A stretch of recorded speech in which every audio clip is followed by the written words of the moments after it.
Hey people, it's Jim and welcome back to the channel, and on Mondays I talk about James Bond, so that's what we're doing. It's a bit of a different setup. I'm sat in front of my computer because in this video I'm going to be doing something different, and that's I'm going to be going through a list of actors who almost played James Bond. Two lists actually, which are linked in the description, and I don't know who's on the list. I do know some actors obviously who are going to play James Bond. They're probably going to be on it, but I'm just going to kind of react to them blind as I'm checking them out. So let me know if you guys enjoy this kind of video. As I said, on Mondays on this channel I talk about James Bond. On Wednesdays I do a top 10 list about franchises or nostalgic movies. And on Fridays I do rankings. And this week's going to be top 10 best moments in Batman 1989. And on Friday it's going to be a ranking of the Mad Max series. So if that sounds interesting, please consider subscribing and we can discuss all manner of nostalgic movies. But let's do this. Let's check it out, guys. It's going to be a very kind of casual video because, you know, I'm just going to be going through these lists on camera. So let's do it. Let's do the Cinema Blend list, which will be linked below. So 12 actors who could have played James Bond over the years. There's loads of actors who could have been Bond. There literally is. Like, I reckon there's hundreds of actors if you actually boiled it down. So Cary Grant's first on the list. So yeah, Cary Grant was originally supposed to be James Bond back in the very early days, you know. And Cary Grant, can you imagine how different the series would have been? I don't know how, because he doesn't really strike me as James Bond when I look at the guy. He kind of, I don't know, just kind of looks a bit too high class for me. No kind of rough and tumble. It would have been a bit more of a, I guess a kind of classy series, I think, with Cary Grant, unless he just completely changed. I mean, he's a fantastic actor. But Sean Connery kind of gave it that edge. He had the class, but he also had the edge. So Cary Grant, I mean, I'd love to have seen it. Very interesting. Dick Van Dyke. That's interesting. I don't know if we need the guy from Chitty Chitty Bang Bang as James Bond. So, I mean, imagine that voice as James Bond. Not keen on Dick Van Dyke, gotta say, guys. Clint Eastwood is an interesting one. Now, should Americans be James Bond? There is footage of James Brolin as James Bond, because he actually was going to take over from Roger Moore around Octopussy time, and he actually filmed some scenes, and I will show them in a second on this video. I think James Brolin did okay. Look surprised to see me. I thought you were expecting me. So you are Titania Romanova. My friends call me Tanya. Mine call me James Bond. But I think my mouth is too big. It's just the right size. For me, that is. Maybe we can have American as James Bond, as long as they get to the point where they can master the voice and sound English. A lot of American actors say, I don't want to do James Bond, you know, Adam West famously said it, because I'm American. But maybe we need to get away from that, because there's lots of great American actors. You know, and Clint Eastwood is an unbelievable screen presence, one of the greatest of all time. Maybe we could have seen Clint Eastwood as James Bond. What would he have been like? He could have been cold and intimidating, and that's kind of what we want from James Bond at times. Dirty Harry as James Bond. Come on, Blofeld punk, make my day. There we go, James Brolin, who I talked about and showed the footage of. I think he would have been okay. I didn't mind him. He kind of brought a bit more of a celebrity swagger to it. You know, he's younger than Roger Moore, so he kind of felt a bit more fresh. Mel Gibson. Now this is interesting. Mad Max as James Bond.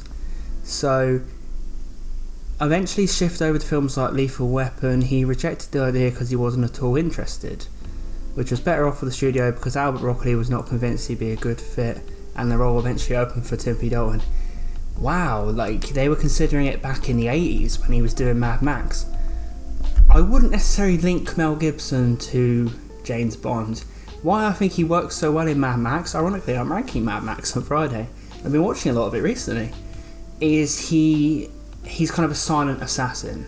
Now James Bond, he can have those moments of silence like Timothy Dalton brought that in, but he has to be in your face James Bond. He has to have lots of personality, he has to be constantly doing lines and doing this and that. He can't be kind of silent. He can be, as I said, but he has to do it. He has to be constantly there for you to root for.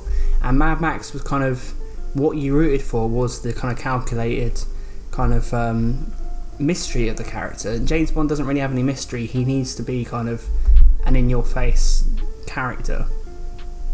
Sam Neill is next on the list. Yes, Alan Grant from Jurassic Park. Now, for you guys who didn't know, I actually mentioned this in my live stream.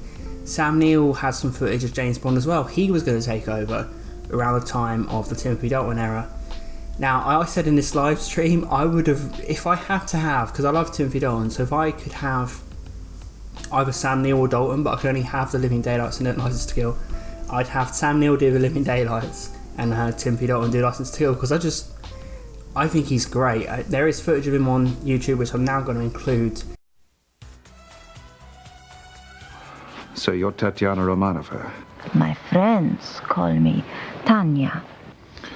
My friends call me Bond. James Bond. How cool does Sam Neill look as James Bond? Come on, Dr. Alan Grant, he should have been James Bond, and everyone was really behind it. He was literally up for the part before they went for Timothy Dalton at the last moment. Ewan McGregor, now this is an interesting one, because I don't really see him as James Bond, but the thing is with Ewan McGregor is he's such a good actor. He's that kind of actor who might be able to change your view of him. So for me, he's too small, he's too nice looking, he's too this and that, but could he have, put on the muscle and this and that, added a bit of a rougher edge to him? Because Ewan McGregor's an amazing actor, and in terms of bringing the humanity out of James Bond, he could have probably done it. So actually, Hugh McGregor, I'd be interested to see how that would have went. Hugh Jackman, yes, Wolverine as James Bond. So this was around the time of X-Men 2. So this was just around the time when Pierce Brosnan was just being phased out, I think. Jackman politely declined before it got too far into talks. He said he felt something edgier would have been his bag, and if another franchise would have complicated his schedule even more. Yeah, that's what's going on currently with Henry Cavill, who I think Henry Cavill is the prime candidate for James Bond. Like, if I could pick a James Bond today, it'd be Henry Cavill. But he's not going to do it because he's involved in franchises. He doesn't want to give up Superman. I'd just get out of that, Unless DC can do an amazing Superman movie, but I really wish I could have seen Henry Cavill as James Bond. Henry Cavill on the list, there you go. Henry Cavill has expressed interest about potentially becoming James Bond. He says he doesn't know what's in store for the series after Daniel Craig's departure. So he also done The Man from U.N.C.L.E., didn't he? So he's shown he can do a good spy movie as well, and he just looks the part. Now, he was considered for James Bond way back when he was 22, much like Timothy Dalton was considered when he was very young, and Timothy Dalton eventually done it years later. Maybe we're still going to see Henry Cavill. Maybe he'll do it because he's still in his 30s, so maybe we'll see him do it in his 40s. Who knows? I think he's a prime candidate. So that is that list, and Cinema Blends asks me, which do you wish we could have seen of James Bond most? I will select Henry Cavill, of course. If I had to go for second, I'd be Sam Neill. Mel Gibson, no, I'm joking. Now we're going to the other list, 17 actors who could have played James Bond. Not reading out every single one because there's a few I might not have heard of. So I missed like 2 on the Cinema Blend one. Gerald Butler. Now, I've never been a fan of Gerald Butler. I don't think he's charismatic. I haven't seen enough of his films, but he just comes across as a throwaway action star, in my view. And yes, he could be a rugged James Bond, but I just don't think he has the personality for it. But I've heard he's done some good performances, so who knows. Henry Cavill almost played James Bond, obviously, at the age of 22. Christian Bale for Idris Elba. Yeah, Idris Elba's been discussed for ages. Now, I would go for it. I'm very behind a black James Bond. I'm not behind a female James Bond for many good reasons, other than the fact that women have been literally getting stronger and stronger as the series has gone on. We don't need any more female empowerment in Bond because they're pretty much on his level now. Why do we need to take the character and make it female? We don't need to. We don't need a female James Bond.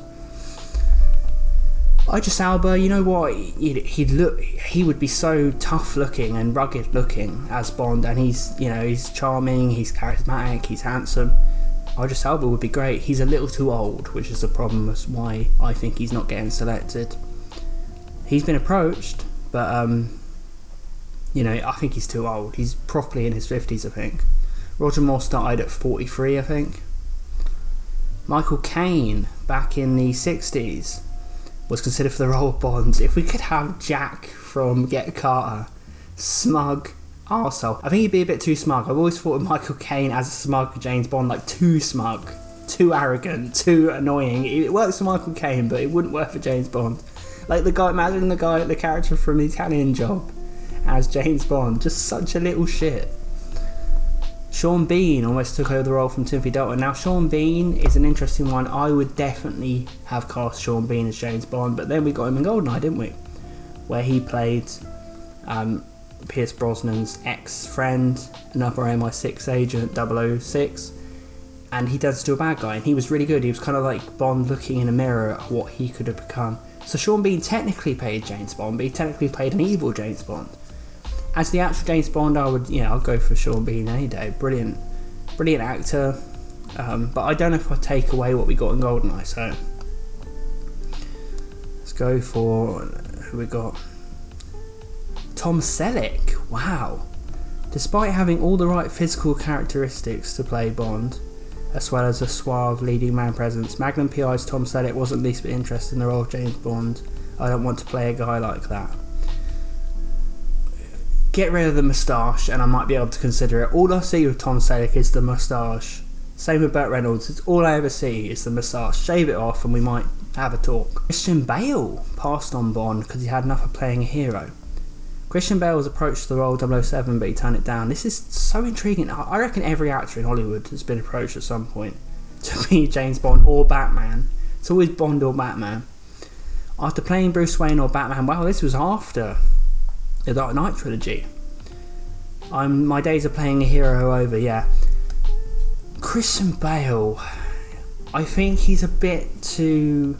We've seen with Christian Bale, he can put on weight and like a yo-yo. You know, he can look however he wants to look. If I could have like an indication of how he would look, I think he's a little too slim, he's a little too... doesn't look especially tough. I think Bruce Wayne, you have to look a bit vulnerable. James Bond, you got to look quite tough. But it's Christian Bale, so I would have been interested in how he would have done it. Clint Eastwood's on this list again. Believe James Bond should be British. Same with Adam West, but out of the two, Clint Eastwood and Adam West, I'd probably like to see them both do it, but I'd go for Adam West. And his reason was he thought Bond should be British. I'm not that very much in that ilk, you know. As I said earlier, like, we've seen all the British guys do it, you know. Just as long as you can nail a British accent, do it. Well, we haven't seen all the British guys do it, but if there's no one around who's the best candidate or isn't available, go for an American actor. I don't know who James Purefoy is. James Purefoy. I have no idea. Screen tested for GoldenEye in the 90s. What's James Purefoy in, guys? He looks, I guess, acceptable. He could be good. Sam Neill. Wow, Sam Neill lost out to Dalton because he wasn't as good looking. Sam Neill was... His agent pushed him to audition. The studio was looking for a replacement for Roger Moore, and they were impressed with Neill, decided to go with dashing Timothy Dalton. Wow. It's all based on looks. James Brolin again. James Brolin, with the James Bond series, I'm always interested in little kind of pockets of time where the franchise went off in different directions. Like, if there was like one movie, like for example, this is why I'm fascinated with George Lazenby. Like, he had one movie, it kind of felt like its own pocket of time in the series. If we'd have had James Brolin kind of had one movie and the American Bond, but it was a good movie, I like that. I like how it's a series where you can have different kind of things going on. Clive Owen. Clive Owen is an actor I haven't seen much work of his, but I've always thought he's fit for James Bond. So it says here, lost to Daniel Craig because he couldn't agree on a salary package. Greedy bastard. Owen wanted gross profits on the films and the studio just weren't having it. What an arrogant bastard. He wanted all the profits. See you later, Clive. Ralph Fiennes, who went on to be M, was actually considered for Bond. There was a discussion once some years ago about me playing Bond. I don't think I would have been very good. Well, when he was younger, possibly. I think he's very good as M in the Daniel Craig series. So there you go, guys. There's 2 lists, which I'll link in the description below, of actors who were going to or be considered to play James Bond. I really enjoyed this kind of unplanned kind of video. I know it's James Bond, but kind of just going through off the cuff, talking about these lists. Let me know, like the video, and let me know in the comments if you enjoyed this type of video. And yeah, subscribe as I talk about James Bond every Monday, and let's talk about it in the comments. Join me on Wednesday because I'm going to be doing top 10 best moments in Batman 1989, and join me on Friday. I'm going to be talking about the Mad Max series, ranking them worst to best. Thanks for watching everyone, and I'll see you guys next time.